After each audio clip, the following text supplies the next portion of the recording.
And you're the agent there, and you're sitting with your client, and you say, hey, it's not a bad price. I think we should consider this. Where's the hitch on this thing, though? You're right, it's not a bad price, but what's got to happen? Their home has to sell. And you've got to depend on who right now? The other agent. And that other agent didn't come to this class. I'm getting nervous already.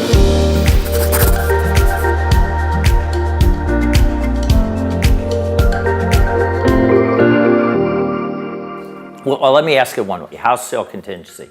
What's it mean and what's it usually say? The buyer has to sell their house and theoretically get the proceeds from that sale to buy your list. Right. So it's contingent upon them selling their house. Right. And how does a contingency usually work? Do you know? What would be the process? Does that mean the other person just keeps their home off the market? What would that contingency usually sound like or look like? If I'm a listing agent Okay. and I receive a contingent offer, then my sellers have to put their home in, and I accept a contingent offer. My sellers would put their home in contingent status on Right. MLS, and they wouldn't be able to accept any other offers without whatever's going to happen in the Right. contingent. What you have in your hand, you have the purchase agreement, and it's filled out in some fashion. We're going to talk about that. And then attached to it is the contingency form as an addendum. All right? So the contingency form talks about someone having their home, they want to buy your home, but they can't buy it because They need to sell their home. they need to sell their house, or I'm going to say it some different ways. So they have to sell their home to buy the home, or they want to sell their home before they buy the home, which is usually created by what? Fear of owning two houses, those kinds of things.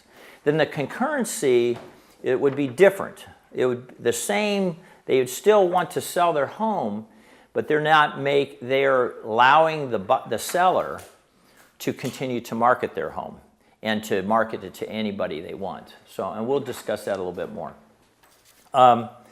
So why wouldn't they just get a loan and buy the next house? What reasons wouldn't they do that? Fear that they can't find another home. That's the main reason today, Barb. I'm glad you brought that up because that seems to be the most motivating factor right now.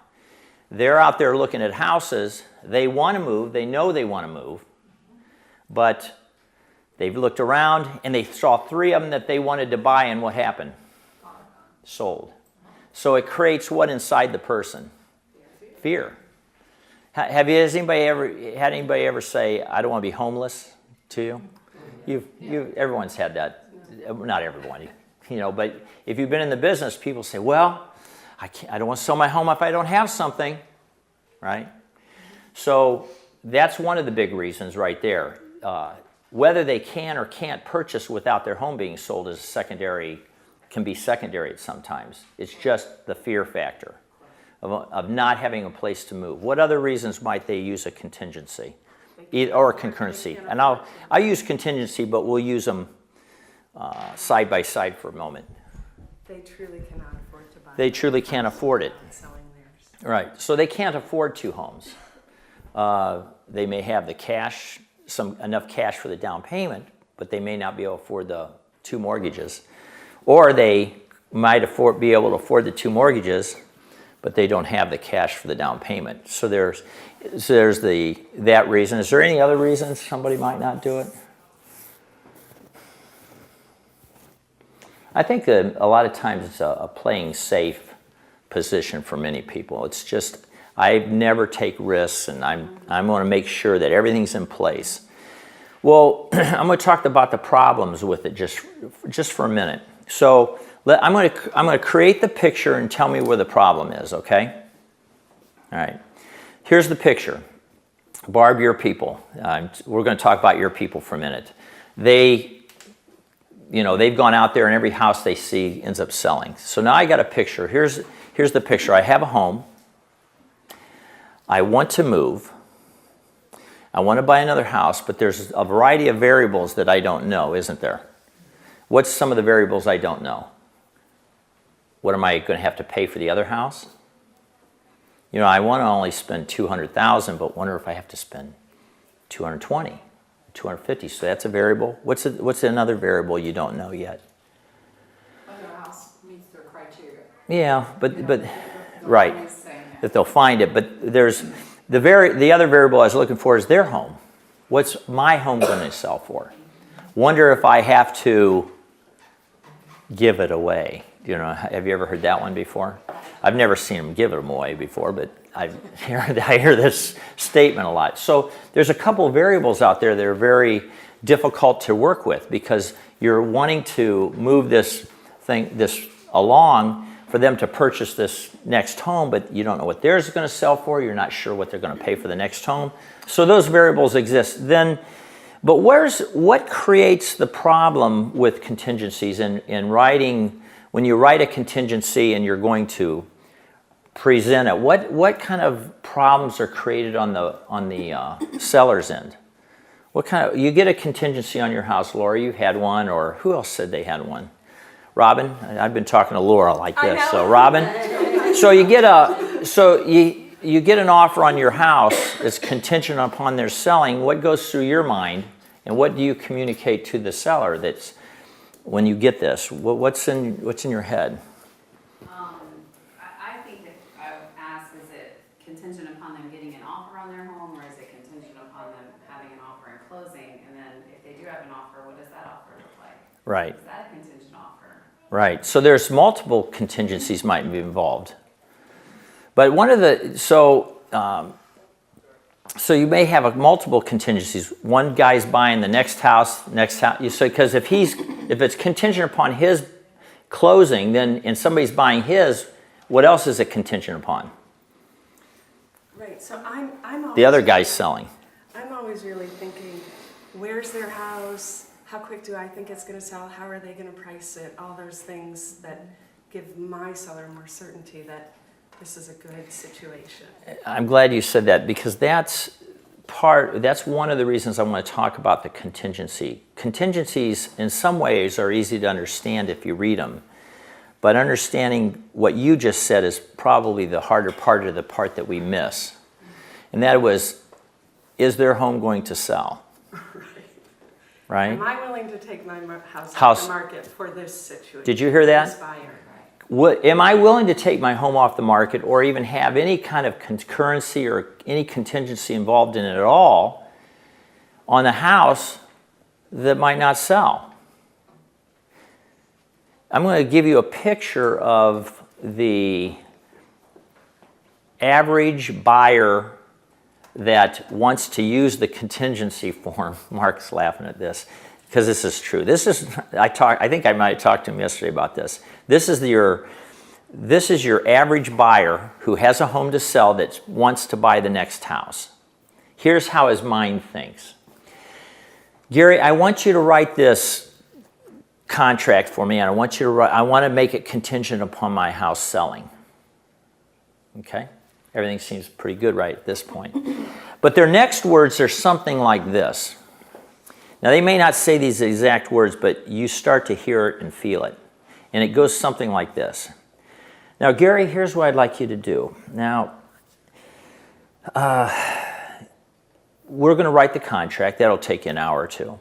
You've already shown me the house. There was a couple hours. You've called me a dozen times trying to get me to buy this, and so now I'm going to react to your calls, and I'm going to make an offer on this other house. And I'm pretty excited about it, and I want to make this work. Now, here's what I want to do. The other house is a $300,000 house. And what I want to do on that house, I want to offer $250,000. Contingent on mine selling. Now, if this is, exaggerating makes a point, but it's there, you'll feel it. So I want to offer $250,000 on the other house. Now, I know houses are selling fast, but this is the way I do business. So I'm going to offer $250,000 on the other house. By the way, now you told me my house was worth about $200,000. I'm thinking $250,000 for mine. So don't mind doing this. And along with that, what I'd like you to do is convince the other seller and to make this deal, and then let's go get them. What's the problem with this? What's the problem with the story I just created? And it's not realistic. Not only is it not realistic, even if I push the numbers closer, it doesn't make sense, does it? Even if you push the numbers real close, if you want to buy that one for a little bit less and you want a little more than what yours is worth, it doesn't make sense, right? So part of what you're going to try to accomplish here when you're working with sellers, and this is what this meeting's about a little bit, we're going to go over the contracts a little bit, but a lot about how to think and understand what you're doing. So you got a problem, don't you? Because can you write the contingency? Yeah, you write it for $50,000 less than they're asking. You can offer theirs $50,000 more, right? So you can write it, but what's the problem? It's worthless. So part of your job is to help other person understand what they need to do in order to make it what? A good contract, because that's what we're here to do, right? If they really want to buy the house, you've got to help them understand what they're doing. So as a contingency, I'm going to ask you a couple questions. This is a series of questions just to help you think. What's better, a cash offer or an offer with financing? Okay, cash. Thank you. What's better, a property, two of them with financing, one of them with 10% down, or one with 40% down? Which is better? 40% down, okay. Then which is better, one of those with or without a contingency? Without. So a contingency puts you in a what kind of position? Weaker position. Weaker in negotiating, weaker in trying to get. So if you're overcoming a weakness, what do? You can compensate somewhere in the contract. You compensate somewhere. So it's probably with what? Money, with price. Would you agree? So if you want to get your offer accepted, you better offer a price that makes your contingency acceptable or more attractive, all right? Now that's the house that you're buying. Well, the problem with, how about the one that you're selling? You're in the, you're the buyer, but you got to sell your house. So what do you do about that? Obviously, you try to price it to sell. Yeah. Do you have to give it away? No. I'm going to ask a quick question because that statement's said to me all the time. I don't want to give away my house. I have a question. Do you know anybody ever gave away their house? No. All right. I probably, in 39 years, I've only had 2 or 3 circumstances in 39 years. That's a lot of time where somebody said, they would, come on in, Sharon. Yeah. Where somebody thought their home was worth significantly less than what the market was doing. Robin, you can come in if you'd like. Yeah, we got a seat right here. That's right. You can ask the hard questions. Okay. So you got this buyer now. You got this buyer now that needs to sell his home, and so you need to do a good analysis. You need to make sure they price it right, and probably a little better than right. So if you have a price range that you think the home is worth, you probably should be on the lower end of that range. I have a question for you. And this is to help anybody just in their thinking and also in their communication. Do you know what a house is worth when you do your market analysis? Not really. No, thank you, Barb. Tell me the difference between a $325,000 house and a $326,000 house. Tell me the difference. An appraiser. An appraiser. Do you see what I'm saying? So we don't know true values when it comes to this is the number it's going to sell for, because we don't have what's called a perfect market. Perfect market is when you everything is exactly the same and that they're selling, you know what they're going to sell for. It's an imperfect market. So we have a range of value, correct, that we're talking about. Let's assume that range of value is $300,000 to $325,000, and you've got this person, they want to buy this next house. They're incentivizing them by virtue of making the best contract that they have. Now you've got to help them decide what price they're going to sell it for, and they say, you say $300,000 to $325,000, and they say, perfect. Let's price it at $350,000. We have to give us some negotiating room, right? Okay. What do you see where I'm going with it? So in reality, when you're working with people and they can't purchase without their home being sold, or they don't want to, then you need to be stronger than you might be, particularly if they are not going to move unless they get that house. Okay? You may price it on the high end if they're going to move and they just know they're going to move regardless, correct? But you can't do that on the contingency. Now, if you notice what I'm doing, what I'm trying to accomplish is to help you think right about what in the world is going on, because we can get tired or lazy or just be ignorant of the realities. So when you're working with a person, pricing their home is important. Now, I'm going to go back. So we've been talking about, we're working with the buyer right now, right? Let's go over to the seller for a minute, and you're representing the seller, all right? Ginger, you're going to represent the seller today, okay? And so you're representing the seller, and the seller gets this contract that has a contingency on it, and a house sale contingency. They need to sell their home, so they get this contract, and we're talking about value now. They come in at a decent price. Let's say you're asking, well, whatever, $300,000. I've been talking about $300,000. You're asking $300,000. They come in at $300,000 or a number that's is acceptable to you. Okay, and you're the agent there, and you're sitting with your client, and you say, "Hey, it's not a bad price. I think we should consider this." Where's the hitch on this thing, though? You're right. It's not a bad price, but what's got to happen? Their home has to sell. And you've got to depend on who right now? The other agent. And that other agent didn't come to this class. I'm getting nervous already. So the other agent doesn't come to this class. And so now you have to figure out, is it a good contract or not? Would you agree? Does anybody disagree with that? Okay. So you now have to figure out, what is this contract we're signing? The price is right. Some of the terms are right. Everything seems to be okay with the contract. I'm taking that assumption. But it's got this sale or concurrency attached to it. So what do you do? Now, I'm setting the stage or painting the picture.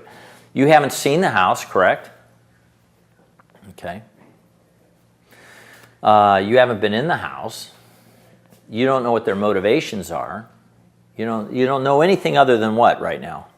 The house is on, Appian Way. The house is on Appian Way. They got to sell it to buy yours. So tell me what you do. Well, you could sit there and not say anything. Go ahead. Well, I do my own research. Where's the house? Right. What's the price? How long it's been listed? And then I ask the agent what she thinks about his disposition, and what she tells me kind of clues me in onto who the agent is and how, much she's able to help them get it sold. Those were the two correct answers. One is you don't do your own research. So if it's on Appian Way, you do your own market analysis. You can do that. The one thing that you would do always anyway, but it's part of what we do, is talk to the other agent about the other house. The thing that's so odd to me today is that we get contracts emailed to us, and then the agent spends the rest of his life texting you and never calls. It's just the craziest thing I ever saw in my life. But it's reality, and we've talked about that off and on. Sometimes they send you the contract, don't even text you. And one day you wake up and it's there. But anyway, regardless, so you call the other agent and you're going to ask them a series of questions about the house. Would you agree? You're going to ask, first of all, the first thing you want to know is what? Is it for sale? Is it listed? Is it listed now? Okay. If it's listed now, Sharon, what kind of questions can you ask them about the present marketing or listing? Well, if it's already listed, Okay. I'd like to know how long it's been on the market. Okay. And what kind of showings are you getting? Right. And what is the feedback from those showings? Yep. And is the feedback indicating that the price is pretty good? Right. What are the chances of this selling within the certain designated number of days? Right. Right. So you're asking what's going on presently with the house. What else might you ask, Robin? How do you think it's priced? Yeah. What's the agent's opinion? Okay. What did you tell them it was worth when you listed it? What do you think now that it's been listed for a while? It's hard when you don't get the other agent to cooperate. But if the other agent doesn't cooperate, who are they hurting? They're buyers. They're buyers. Because what kind of decision do people make if they don't have good information? I taught my kid knows this the best. No deal. Because nobody, if you don't know, if you're going to drive to Florida or to a house anywhere, do you leave without knowing how to get there? No, everybody figures out how they're going to get there. No information? The answer is no. So if you're the other end and the agent's calling you and, what do you want to know? Text me. The answer is probably going to be no. So you talk to the agent, you talk to about what's going on with the house. Now, because who's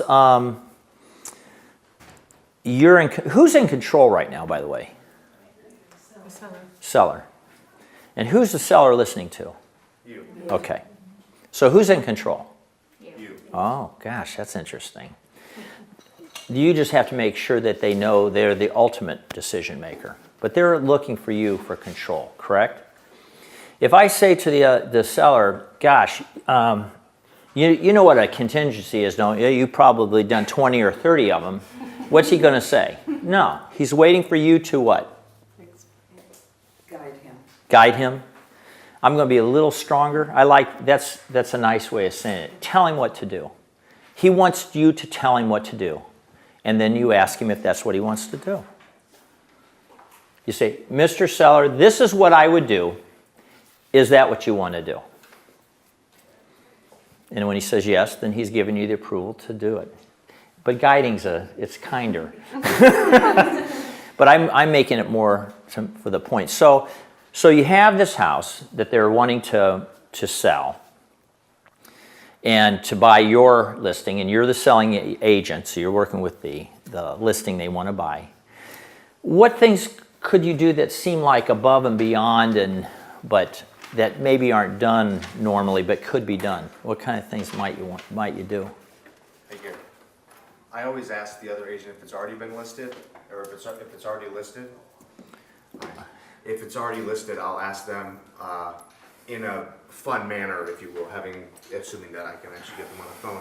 Hey, listen, if I see you've been listed for a month or whatever. Right. If we make this deal, I'm going to look at some numbers on your house after I ask them what they think. Right. Would they consider a reduction right when we make this deal? That's a good question to ask them, because it tells you something. If they say no, they got to have every penny. That tells me something, doesn't it? Yeah. So that's finding motivation. Here's some ideas, and I've done some of these, if not all of them. How about saying to the other agent, you know what?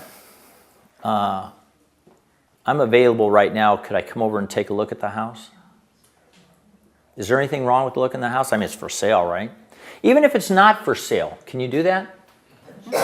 And if it's not for sale, you can also ask them, what is the plan?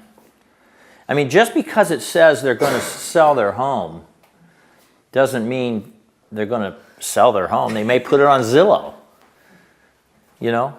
So you have the right to look at their house. You have the right to ask them, are they a variety of other questions. Here's some questions that you should ask. Can they buy the house if their home wasn't sold? Now I want you to I don't want to say write it down, but you can write it down.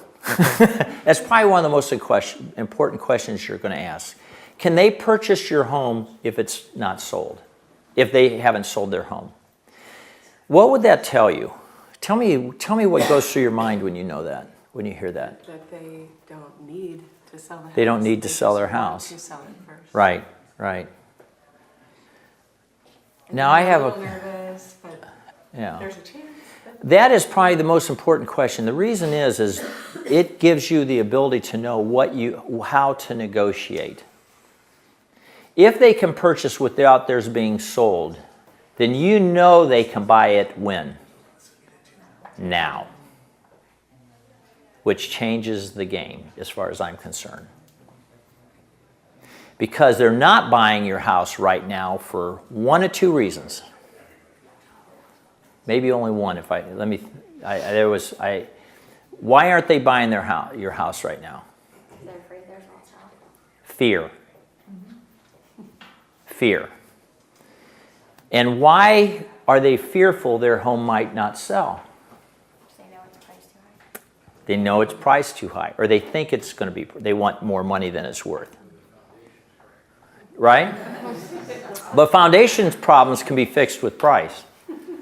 So they know that there's a problem on their end, and that problem is they want more money than it's worth, all right? Or they think they can get. So that's something to keep in mind when you're doing this, because if they can, it's going to make a big difference in your conversation. It's going to make a huge difference in your conversation when you're talking to them about a house sale contingency compared to a concurrency. All right? All right, now let's talk about the forms for a minute. So did you get a picture a little bit of what's going on here? You got the buyer, you got the seller. Seller wants to buy the house, but he has this fear or he can't afford it, those types of things.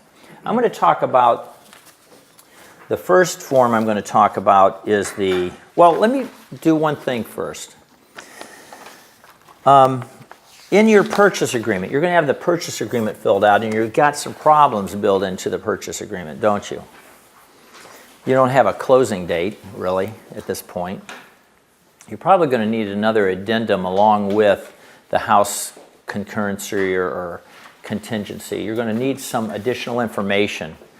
Maybe I'll put together an addendum to help you understand it. But obviously you can fill out, the top portion where it talks. You can grab this, if you have the purchase agreement, grab it. You fill out the top, you fill all that out, and then you put the price in. That's pretty easy. Now in our contracts, you'll read these, where it talks about earnest money. And I have to read which one it is. It may be in both of them.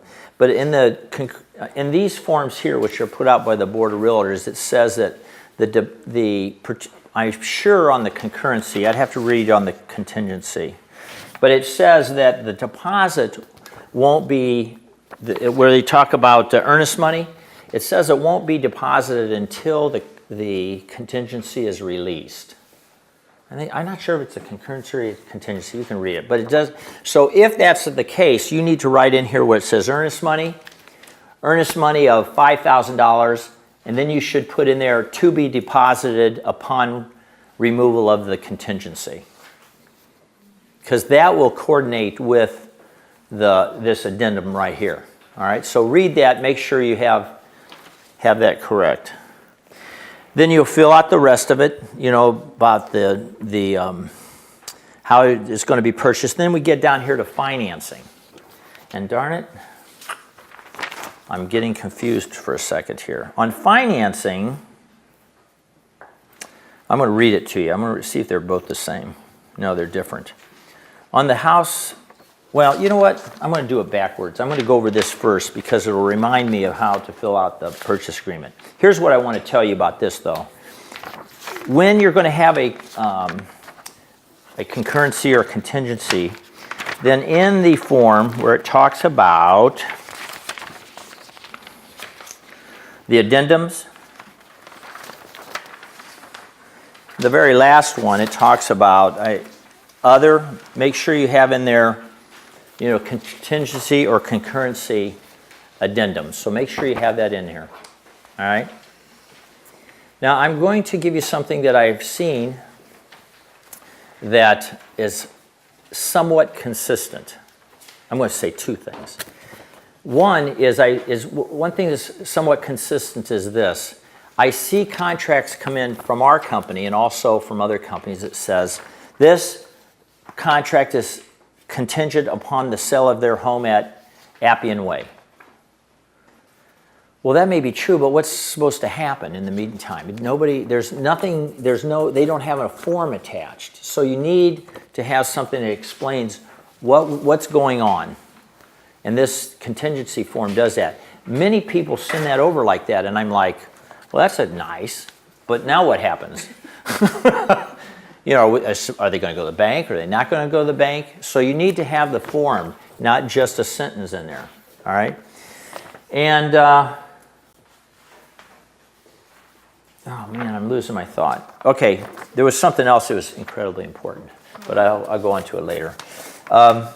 Okay, let's look at the house sale contingency form. I'm going to go over the contingency form because I've got a goal right now when I go over it with you.